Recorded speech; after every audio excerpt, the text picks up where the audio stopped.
വേലൂർ പഞ്ചായത്തിന് മുമ്പിൽ സിപിഐഎം അംഗങ്ങൾ പ്രതിഷേധിച്ചു. പഞ്ചായത്ത് പ്രസിഡന്റിന്റെ വാർഡിലെ അംഗൻവാടിക്ക് ഗേറ്റ് മാറ്റി സ്ഥാപിക്കാൻ കഴിഞ്ഞില്ലെന്നും പഞ്ചായത്തിലെ വിവിധ പ്രവർത്തനങ്ങളിൽ പഞ്ചായത്ത് പ്രസിഡന്റ് അലംഭാവമാണ് കാണിക്കുന്നതെന്നും ആരോപിച്ചായിരുന്നു പ്രതിഷേധം.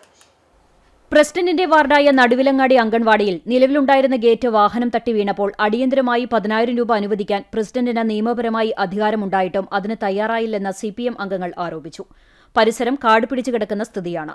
മഴക്കാലപൂർവ്വ ശുചീകരണത്തിന് ഓരോ വാർഡിനും 10,000 രൂപ നൽകാനുള്ളത് ഭരണസമിതി ഇതുവരെ നൽകിയിട്ടില്ല. റോഡരികുകൾ വൃത്തിഹീനമായും കാട് പിടിച്ചും കിടക്കുകയാണ്. ഈ സാഹചര്യത്തിൽ പഞ്ചായത്തിൽ പകർച്ചവ്യാധികളും പടർന്നു പിടിക്കുന്നുണ്ട്. ആരോഗ്യ കേന്ദ്രത്തിൽ 4 ഡോക്ടർമാർ ഉണ്ടായിരുന്നത് ഇപ്പോൾ 3 ആയി കുറഞ്ഞു. 6 മണി വരെ ഉണ്ടായിരുന്ന OP 4 മണി വരെയാക്കി ചുരുക്കി. അവശ്യമരുന്നുകളുടെ ദൌർലഭ്യവുമുണ്ട്. എന്നാൽ ഇതൊന്നും പരിഹരിക്കാൻ പ്രസിഡന്റ് തയ്യാറാകുന്നില്ലെന്നും അംഗങ്ങൾ കുറ്റപ്പെടുത്തി. പഞ്ചായത്ത് കമ്മിറ്റിയിലെത്തി നടുവിലങ്ങാടി 75 നമ്പർ അംഗൻവാടിയുടെ കുട്ടികളുടെ സുരക്ഷാ ക്രമീകരണവുമായി ബന്ധപ്പെട്ട് പഞ്ചായത്ത് പ്രസിഡന്റും കോൺഗ്രസ് ഭരണസമിതി നടത്തുന്ന അനാസ്ഥയ്ക്ക് ചെയ്യാനായിട്ട് LDF പ്രതിഷേധം കഴിഞ്ഞ 10 വർഷക്കാലമായി LDF എല്ലാ അംഗൻവാടികളും 8ഓളം പുതിയ അംഗൻവാടി പണികയും ഒട്ടനവധി അംഗൻവാടികൾക്ക് സ്വതന്ത്രമായ അംഗൻവാടികളൊക്കെ തന്നെ മെയിൻ്റനൻസ് പ്ലാൻ ഉപയോഗിച്ച് പുനഃസ്ഥാപിച്ചിട്ടുള്ളതുമാണ്.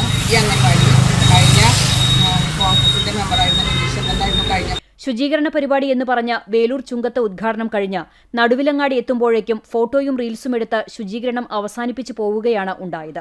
ശുചീകരണ പരിപാടിയിൽ ആളുകൾ കുറഞ്ഞതിന്റെ പേരിൽ എത്തിച്ചേരാൻ സാധിക്കാതിരുന്ന ആശാവർക്കർമാർക്കെതിരെ പ്രതികാര നടപടി സ്വീകരിക്കുകയും പാലിയേറ്റീവ് രോഗികളെ ശുശ്രൂഷിക്കാൻ പോലും പോകാതെ ശുചീകരണത്തിൽ പങ്കെടുക്കണമെന്ന് വാശി പിടിക്കുകയും ചെയ്യുന്നത് അപലപനീയമാണെന്നും CPM മെമ്പർമാർ പറഞ്ഞു.